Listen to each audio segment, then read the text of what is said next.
Living a good life is an essential part of being human. We all strive to live our best lives and achieve our goals. However, it can be challenging to do this without understanding and adhering to the basic principles of life. One of the most important principles is the first rule of a good life. Never to yourself. This rule may be simple, but it's incredibly powerful. And it can be the difference between a life of contentment and a life of disappointment. Don't lie to yourself. The man who lies to himself and listens to his own lie comes to a point that he cannot distinguish the truth within him or around him, and so loses all respect for himself and for others. And having no respect, he ceases to love. Lying to yourself means ignoring your authentic needs and wants. It also means ignoring your true feelings, motivations and values. It's a reminder to take ownership of your life.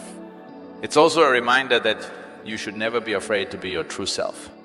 In practice, being honest with yourself might mean being honest about your feelings, acknowledging your weaknesses and limitations, and taking responsibility for your life.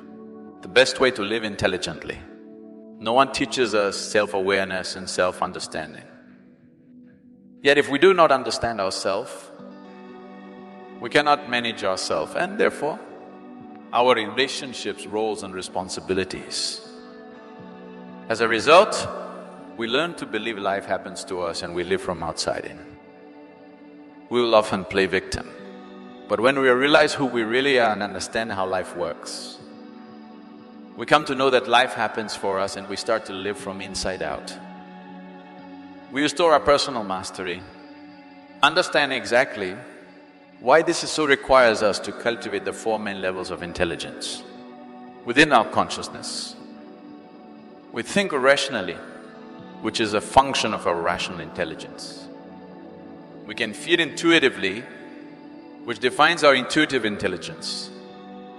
We can know insightfully, which is defined by our spiritual intelligence.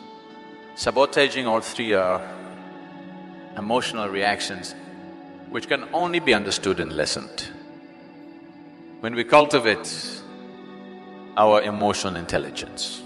Emotional intelligence is knowing how to untangle our emotionally driven reactions from our consciously created responses.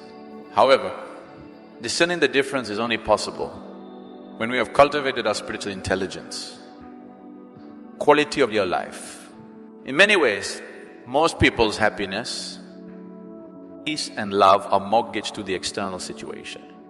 So if the stock market goes up, you're happy. If the stock market goes down, you're unhappy. But the quality of life is not about what is around you. Our ability to live joyfully here does not depend on the size of the house. We live in our car that we drive. These things make your life comfortable and convenient. But the essential quality of your life is how you are within yourself right now. Living joyfully and peacefully is not new to you. You were like that as a child, isn't it? So, I'm not talking about taking you beyond. I'm just talking about starting at the square one of your life. There is no good and bad. The idea that there is no inherent, universally applicable standard for good and bad. This philosophical viewpoint, known as moral relativism, challenges our traditional understanding of morality and ethics. Moral relativism posits that what is considered morally right or wrong varies based on cultural, societal and individual perspectives.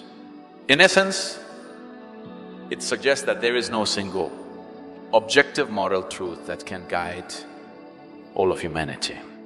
Instead, morality is a fluid concept influenced by factors such as cultural upbringing, personal experiences and social norms. This perspective encourages us to question our deeply ingrained beliefs about right and wrong. It reminds us that what we might deem virtuous and just may be viewed differently by others from diverse backgrounds and belief systems Moral relativism invites us to be more open-minded and accepting of these differing viewpoints.